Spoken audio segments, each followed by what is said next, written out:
কিছু কিছু মানুষ রয়েছে যারা আজ টাকার পেছনে ছুটতে গিয়ে আল্লাহ সুবহানাহু ওয়া তাআলাকে ভুলে গেছে। তারা মনে করে আমার জীবনে টাকাই সব।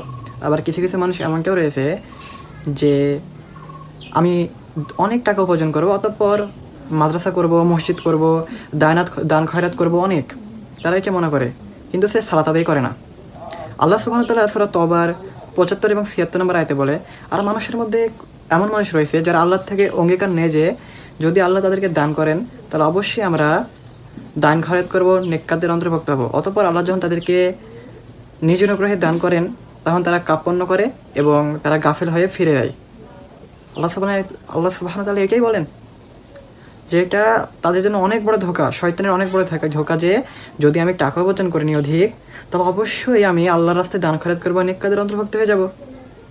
এই শয়তান তাদেরকে ধোঁকা দিচ্ছে। সে টাকা, তার এখন টাকা নেই, এতে সে অহংকার বসে সালাত আদায় করে না। যদি যখন টাকা চলে আসবে তখন তো তার অহংকার আরও বেড়ে যাবে। আল্লাহ সুবহানাহু ওয়া তাআলা সূরা সাবা ৩৪ নম্বর সূরার ৩৭ নম্বর আয়াতে বলেন যে নিশ্চয়ই তোমাদের ধন সম্পদ এবং সন্তান সন্ততি এমন নয় যে তারা তোমাকে আমার নিকটবর্তী করে দেবে, কিন্তু যারা ঈমান এনেছে, নেক আমল করেছে, তাদের প্রত্যেকজনের আমলে প্রতিদান হবে দ্বিগুণ, আর তাদের জন্য জান্নাতে রয়েছে সুদীর প্রাসাদ, সেখানে তা থাকবে। কিন্তু আপনি তো ঈমান আনার পর আমলই করেন না। আপনি ঈমান আনতে পারেননি, আমলও করতে পারেননি। আপনি সালাত আদায় না করে নিজেকে মুসলিম দাবি করেন কী করে? আপনার জন্য আফসোস হয় আমার। আপনি যে অহংকারবশত আল্লাহর ইবাদত থেকে গাফেল হয়ে গেছেন,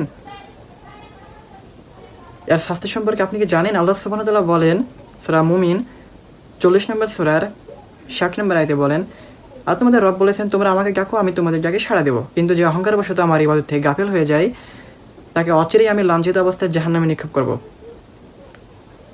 সুতরাং এখনও সময় রয়েছে, আপনি আল্লাহ সুবহানাহু ওয়া তাআলার দিকে ফিরে আসুন, তাকে ভয় করুন যথাযথভাবে। আপনি বলতে পারেন টাকার প্রয়োজন রয়েছে, হয়তো আপনি টাকা দিয়ে দুনিয়ার সামান্য প্রয়োজন সামগ্রী ক্রয় করতে পারবেন, কিন্তু আপনি কি কখনো কি জান্নাত ক্রয় করতে পারবেন টাকা দিয়ে? কখনোই না। আল্লাহর সন্তুষ্ট ব্যতীত আপনি জান্নাতে কখনোই যেতে পারবেন না। আর আপনার ওই দাবি ভিত্তিহীন যে আমি টাকা পয়সা উপার্জন করলে অনেক দান খয়রাত করব, এটা শয়তানের ধোঁকা ছাড়া কিছুই না। টাকা পয়সা ধন সম্পদ তা আল্লাহ আপনাকে দান করবেন।